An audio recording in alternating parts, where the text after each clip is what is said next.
네, 반갑습니다. 도도티브입니다. 구독자님들 행복한 하루 시작하셨나요? 오늘 낮부터는 추위가 한풀 꺾인다고 하는데 2월인 만큼 봄이 성큼 다가왔으면 하는 바람이네요. 오늘 전해드릴 소식은 최근 도도티브가 쌍용 자동차의 제200의 차명이 토레스로 무쏘 후속 모델로 나올 것을 알려드렸었죠. 그러면서 다시 한번 쌍용 자동차의 부활의 신호탄을 쏘아 올릴 기대작으로 꼽기도 했는데요.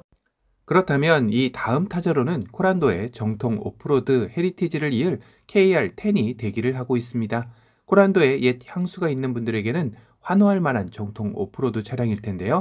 사실 현재 쌍용 자동차의 모델들은 티볼리 대중소라고 불릴 만큼 디자인이 너무 단조로웠던 게 사실입니다. 그런 와중에 J200과 KR10의 콘셉트카 공개는 상당히 신선한 느낌으로 다가왔었는데요.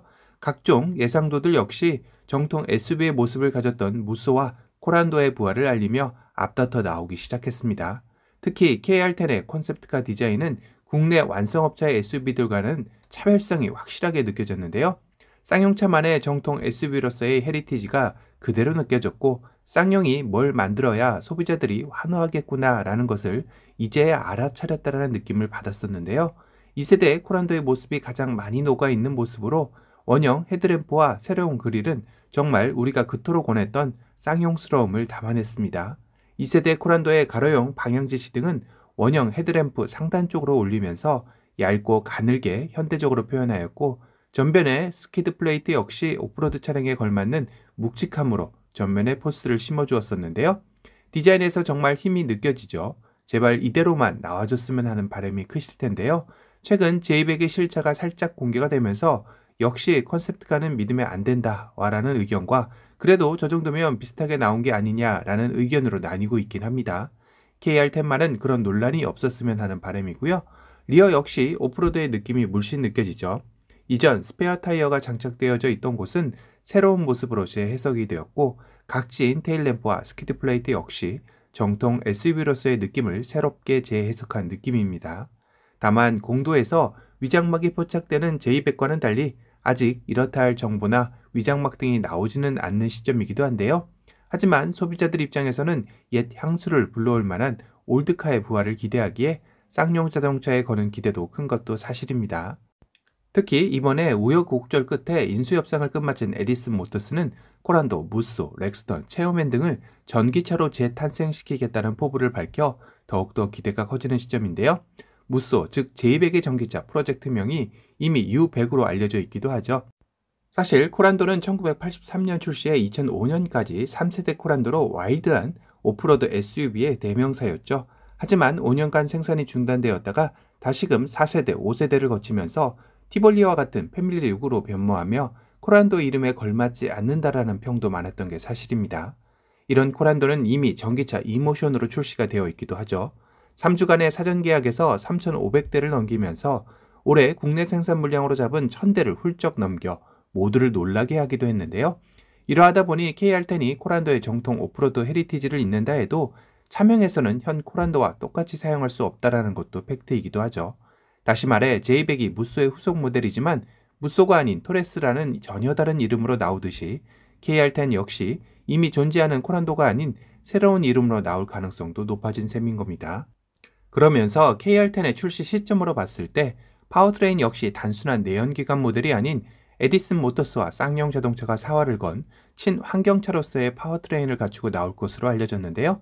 스타트는 쌍용 자동차가 유일하게 가지고 있지 않는 하이브리드 모델일 것 같습니다.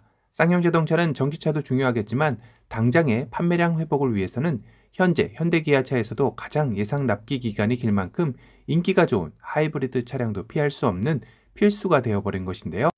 이미 쌍용 자동차는 몇 년 전부터 하이브리드 차량에 대한 의지를 피력해왔고 최근에는 친환경차 중심의 사업 전환을 위해 평택 공장을 이전하기로까지 결정한 만큼 그 의지는 대단해 보이는데요. 거기다 마일드 하이브리드 역시 쌍용 자동차의 친환경 기조에 염두에 둔다고 밝힌 바 있어 관심이 갔습니다. 사실 하이브리드는 크게 세 가지 종류로 분류가 되죠. 마일드 하이브리드, 하이브리드, 플러그인 하이브리드인데요. 구분은 전력량의 차이라고 보시면 됩니다. 이 중 마일드 하이브리드는 차를 움직일 만큼 전압이 높지 않아 전기 모터로만 차량의 주행은 불가능한 것이 특징이죠. 그래서 EV 모드 역시 따로 없습니다. 다만 기존 엔진의 구동력을 높여주고 회생제동으로 연비 개선에는 이점이 있는데요. 실제 내연기관 모델 대비 약 15% 정도의 연비 개선 효과가 있다고 합니다. 유럽 모델들이 마일드 하이브리드 차량을 현재까지도 많이 채택하고 있는 이유이기도 하죠.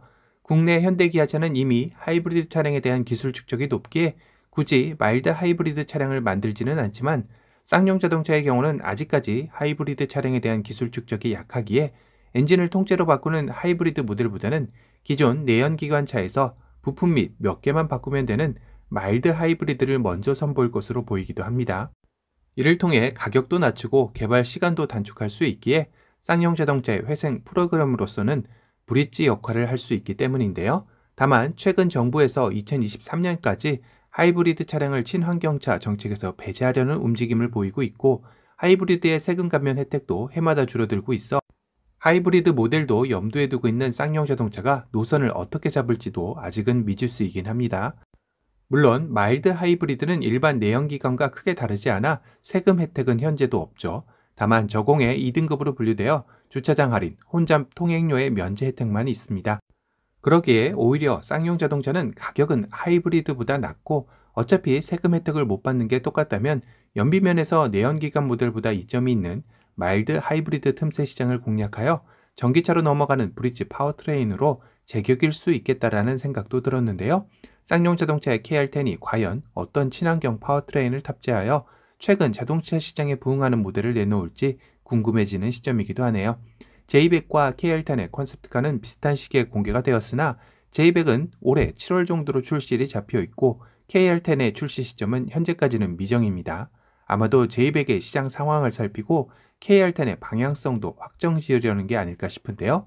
물론 소비자들 입장에서는 J200과 KR10이 비슷한 시기에 출시해 소비자들의 다양한 니즈를 만족해 주기를 바라겠지만 쌍용자동차의 현 상황이 녹록치 않기에 무리수의 모험을 하지는 않을 것 같습니다. 오늘은 쌍용자동차의 정통 오프로드 코란도 헤리티지를 이을 KR10의 최근 소식에 대해 전달해 드렸습니다. 오늘 영상이 도움이 되셨다면 도도튜브 구독 알람 설정 부탁드리고요. 또 다른 신차 소식으로 찾아뵙겠습니다. 지금까지 도도튜브였습니다. 감사합니다. I'm not really sure what happened just now. It's all a blur from when you walked in, walked out. I'm used to being on the ready, but you got me unsteady. Driving home, going in circles with questions. Something about you's got me pulled new directions. I'm not used to second guessing, but you got me unsteady. And now I can't stop